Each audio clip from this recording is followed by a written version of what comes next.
ব্যতিক্রম করলেই নামাজের ব্যতিক্রম হয়ে যায়, ফতোয়া চলে যায়, চলে না? চলে। কারণ আল্লাহ কয় হেফাজতের দায়িত্ব আমি নিছি, সুতরাং যে যত রকমের তাল বাহানা করো আমার কোরআন তো দূরের কথা, কোন সূরা দূরের কথা, কোন আয়াত দূরের কথা, কোন শব্দ দূরের কথা, একটা নোক্তার পরিবর্তন করার মতো ক্ষমতা এই পৃথিবীর কাহারও নেই।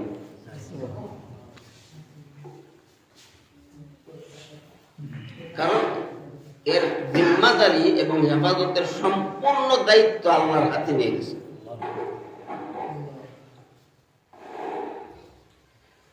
এই জন্য আল্লাহ বলেন, ওয়ামান আ'রাযা আন যিকরি ফাইন্না লাহু মাঈশাতান দানকা, যারা আমার জিকির থেকে মুখ ফিরিয়ে নেবে, অর্থাৎ কোরআন থেকে যারা মুখ ফিরিয়ে নেবে। কিসের থেকে? কোরআন। কোরআন কি শুধু লা ইলাহা ইল্লাল্লাহ, সুবহানাল্লাহ না? নামাজও আছে, রোজাও আছে, হজও আছে, হালাল হারামের মাসালা আছে, আল্লাহর হক আছে, বান্দার হক আছে, যাবতীয় জিনিস। এর নাম হলো জিকির। এর নাম কি? আরেক বর্ণনা বিশ্বনবীর যত হাদিস আছে এগুলিরও এর দ্বারা উদ্দেশ্য। এর থেকে যারা মুখ ফিরিয়ে নেবে তাদের দুইটা শাস্তির ব্যবস্থা হবে। কয়টা শাস্তি? দুইটা শাস্তি। একটা শাস্তি দুনিয়াতে হবে আর একটা শাস্তি আখিরাতে হবে। একটা শাস্তি দুনিয়া আর একটা শাস্তি। দুনিয়ার শাস্তি হলো তার জীবনটারে সংকীর্ণ বানায় দেব। এটা বোঝানো যাবে না। প্রশস্ত জীবন আর সংকীর্ণ জীবন, আপনি কোটি টাকার মালিক হইতে পারেন, আল্লাহ যদি আপনার জীবন সংকীর্ণ বানায় দেয়, কোটি টাকার মালিক হওয়ার পরও আপনার সমস্যা দূর হবে না। আর যদি আপনার কিছুই না থাকে, আল্লাহ যদি আপনার দিলকে প্রশস্ত করে দেয়, পয়সা লাগবে না, এরপরও আপনার মনের মধ্যে শান্তি লাগবে। আমরা ভাবি যে দুনিয়াতে টাকা হইলে, পয়সা হইলে, সম্পদ হইলে, জমি হইলে, খুব বিল্ডিং করে লেছি, খুব শান্তিতে আছি আমি। না, এটা শান্তি না। শান্তির মালিক কে? আল্লাহ। এই জন্য আল্লাহ নবী বলেন, যারা দৈনিক 5 ওয়াক্তের নামাজ যথারীতি আদায় করবে তাদেরকে যে 5টা পুরস্কার দেওয়া হবে। যথারীতি, যথারীতি বুঝেননি? যথারীতি সময় মতো। আগেও ব্যাখ্যা দিচ্ছি, সময়ও বুঝি না। ফজরের সময় তাহাজ্জুদের নামাজ পড়ে, যারা তাহাজ্জুদের নামাজ পড়বেন অবশ্যই আপনার ক্যালেন্ডার সম্পর্কে আপনার ধারণা রাখতে হবে। আপনি ক্যালেন্ডার জানেন না, ফজরের সময় তাহাজ্জুদ করলে কোনো কাজ হবে না। আপনি ক্যালেন্ডারের সাথে সম্পর্ক রাখতে হবে। এখন তো সহজ, কোন সময় সেহরির টাইম শেষ আপনি দেখতে হবে, এর আগে আপনার তাহাজ্জুদের নামাজ পড়তে হবে। সময়ও বুঝি না, বক্তও বুঝি না, আরো তো দুর্ভাগ্য কইলে তো সারা। গত 5 দিন মনে হয় পিছনের কাতারে দাঁড়াইতাম, একটু সামনের কাতার থেকে পিছিয়ে সরে রয়েছি। পিছিয়ে যখন গেছে এই লোকটা চেষ্টা দিতে সমস্যা না ভাই, আর সমস্যা হইব নি। ওই লোকটা পিছনে তার পিঠে ধরে আস্তে চাপ দিছে, তুমি সামনে বাড়ে। এই লোকটা করছে কি তার সামনে না বেড়ে নিচে ধরে দেখা দিছে, ফিরে আবার চাইছি। চাইয়া আবার একটা আছে না বলে চাইছিল নিয়ত আবার ভেঙে গেছে, গান তাও না, আবার ঠিক এখানে চাপ করে ভাই সময় মতো গুরুত্ব সহকারে। হাদিস শরীফে আসছে ইহতিমাম শব্দ। সময় মতো গুরুত্ব সহকারে যদি 5 ওয়াক্তের নামাজ পড়ে, আল্লাহ নবী বলেন 5টা পুরস্কার তারে আল্লাহ দান করেছে। সুবহানাল্লাহ। নবীর হাদিস বিশ্বাস হয়? অবিশ্বাস। 1 নম্বরের পুরস্কারটা আল্লাহ দুনিয়াতে দিব। সুবহানাল্লাহ। 1 নম্বরের পুরস্কারটা কই দিব? দুনিয়াতে। তার জীবনের যত সংকীর্ণতা আছে আল্লাহ দূর করে দিবে। সুবহানাল্লাহ। পয়সা না থাকলেও তার মনের মধ্যে শান্তি লাগবে। অভাব দূর করে দিব। আল্লাহ নবী বলেন যত অভাব আছে সব দূর করে দিব। অভাব অভাব দূর কারে কয়? যার চাহিদা থাকে কি অভাব মুক্ত হইতে পারে? বলেন নামাজি যদি সঠিকভাবে নামাজ পড়ে আল্লাহ তার দিল দ্বারা এমন ভাবে তৈরি করবে তার মধ্যে তার প্রয়োজনীয় জিনিসের ছাড়া তার দিলে চাহিদাই আসবে না। যেই মাত্র নিষ্প্রয়োজনীয় জিনিসের চাহিদা দিলের মধ্যে তৈরি হবে আপনার মধ্যে শান্তির আশা করা যায়। এজন্য আল্লাহ বলেন যারা আমার জিকির থেকে অর্থাৎ আমার কোরআন থেকে কোরআনের বিধান থেকে যারা দূরে সরে যাবে তাদের দুইটা শাস্তি। কয়টা শাস্তি? এক নম্বরের শাস্তি হলো দুনিয়ার জীবনটা তার জন্য সংকীর্ণ হয়ে যাবে। দুনিয়ার জীবনটা কি হয়ে যাবে? দ্বিতীয় নম্বরের শাস্তি হইল হাসরের ময়দানে এই লোকটা অন্ধ হয়ে উঠবে। কি হয়ে উঠবে? দুনিয়াতে চক্ষু ছিল, সেদিকে বাংলা দুনিয়াতে তো চক্ষু ছিল, সব দেখতাম, আজকে অন্ধ হইলাম কেন? আল্লাহ তোমার কাছে আমি কোরআন পাঠিয়েছিলাম না? তুমি দুনিয়াতে বুঝা না বুঝা দুনিয়ার সব বুঝছো, বুঝতে কোনো অসুবিধা নাই তোমার, সব হিসাব নিকাশ দুনিয়াতে ঠকতে চাইছো না, তোমার কেউ ঠকাইতে চাইছে না। আমি অনেক সময় বলি সমাজে যেগুলি সরল সোজা মানুষ আপনারা দেখেন এরা সবচেয়ে বেশি জিতে, এরা ঠকা কারে চিনেও না, এমনি কয়ে থাকি আমরা এটা একটু সোজা মানুষ, ঠকা কারে কহে চিনেই না। সমাজের মধ্যে যাদেরকে আমরা বুঝি একটু বুঝনাদার বুঝে এরা পদে পদে টগর লাগে। এক মুরব্বী বলছিল যে বুঝছে হে ঠেকছে, আপনি বুঝছেন না ঠেকছেন না। আপনি একজন সরল মানুষের সাথে লাগিয়ে দেখেন, ও বলি সরলের বলিয়া করবো, আর এটা বুঝে না তাই গেলা এটা ভাগো। এই জন্য এই দেখতে সরল মানুষ যারা ওইটা আমনা মতলব্য মানুষ এরা বিছানা ছাড়া বুঝে না, কিন্তু বিছানা দিয়ে আপনি বুঝ দিতে পারতেন না, খাতেন না কেন, এর নিজস্ব কোনো বুঝ নাই। একজনের দ্বারা যাইব এক কথা কইব, আর একজনের কই যাইব আর কথা কইব, যে যেটা কইব ওইটা কারণ কইব।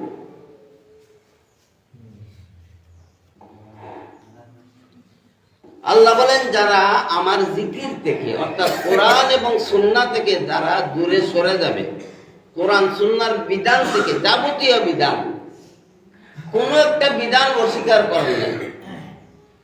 কোরআনের মধ্যে এমন কোন জিনিস নাই যা উল্লেখ করা হয় নাই, সব জিনিস আছে। বর্তমানে কিছু গণ্ডমূর্খ এমনও বলে কোরআনের মধ্যে মাহফিল আসে, কোরআনের ইহানে কোরআনের মধ্যে তো রাজনীতি নাই।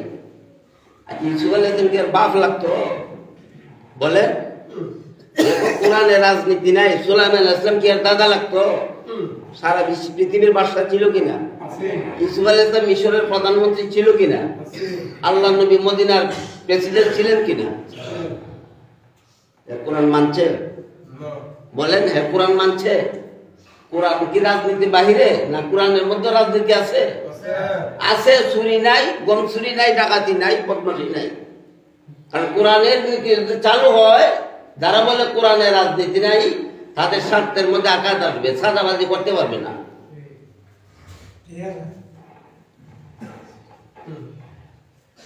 এই জন্য আল্লাহ বলেন ওয়ামান আ'রাযা আন যিকরি ফাইন্না লাহু মাঈশাতান দানকা।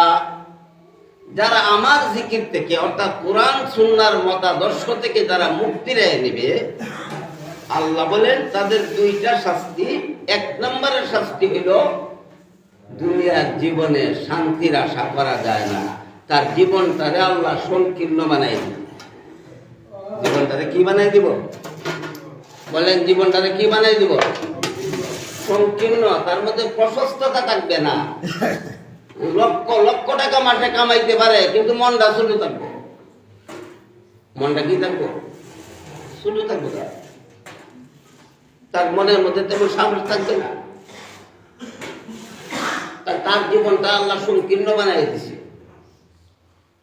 দ্বিতীয় নম্বরের শাস্তি যারা বলছিলাম ونحشره يوم القيامة أعمى قال رب لم حشرتني أعمى দ্বিতীয় নম্বরের শাস্তি হলো হাসরের ময়দানে তারে আল্লাহ অন্ধ বানায় ওঠে, সে চোখে কিছুই দেখবে না। সে প্রশ্ন করবে قال رب لم حشرتني أعمى قال وقد كنت بصيرا আয় আল্লাহ, দুনিয়াতে তো ছিলাম, আমার চক্ষু দিয়েছিল, আমি সব কিছু দেখছিলাম, আজকে আমারে হাসরের ময়দানে আমারে অন্ধ বানায় উঠাইলা কেন?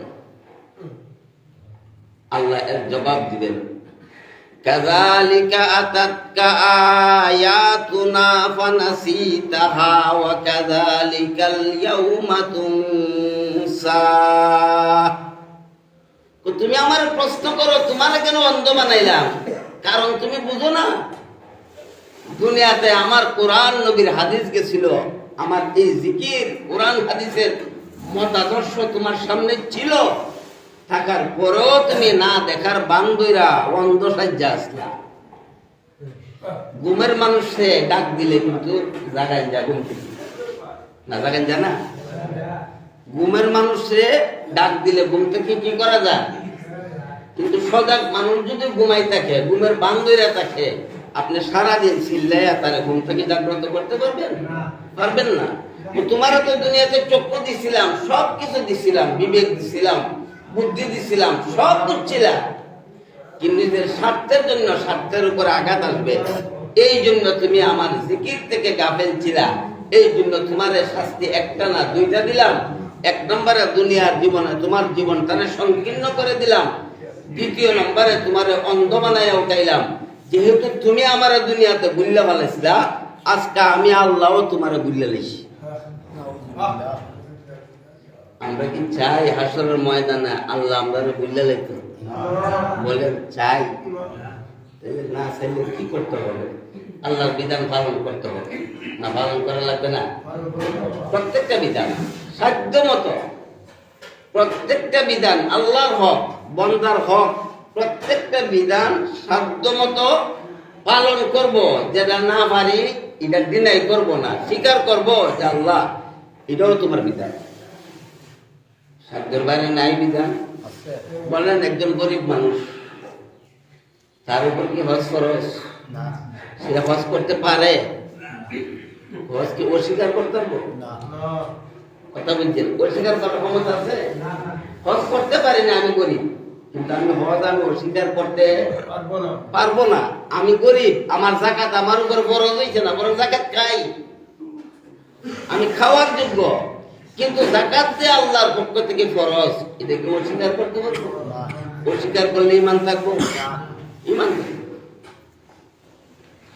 এই জন্য আল্লাহ বলেন, হে দুনিয়ার মানুষ, দুনিয়ার চোখ করলে যদি হাসরের ময়দানে আমি আল্লাহর দরবারে দেখতে চাও, সবকিছু দেখতে চাও, আমি আল্লাহ তোমারে দেখতে চাই, তাহলে দুনিয়াতে কোরআন সুন্নাহর বিদ্যাঙ্গুলি দেখাইও না, কোরআন সুন্নাহর মতাদর্শের বাহিরে চলার সাহস করো না। আর যদি চলো, দুইটা শাস্তি, একটা দুনিয়াতে পাইয়া যাবে, তোমার জীবনটা সংকীর্ণ করে দিব, দ্বিতীয় নম্বরে হাসরের ময়দানে তোমার অন্ধ বানাই আমি উঠাবো।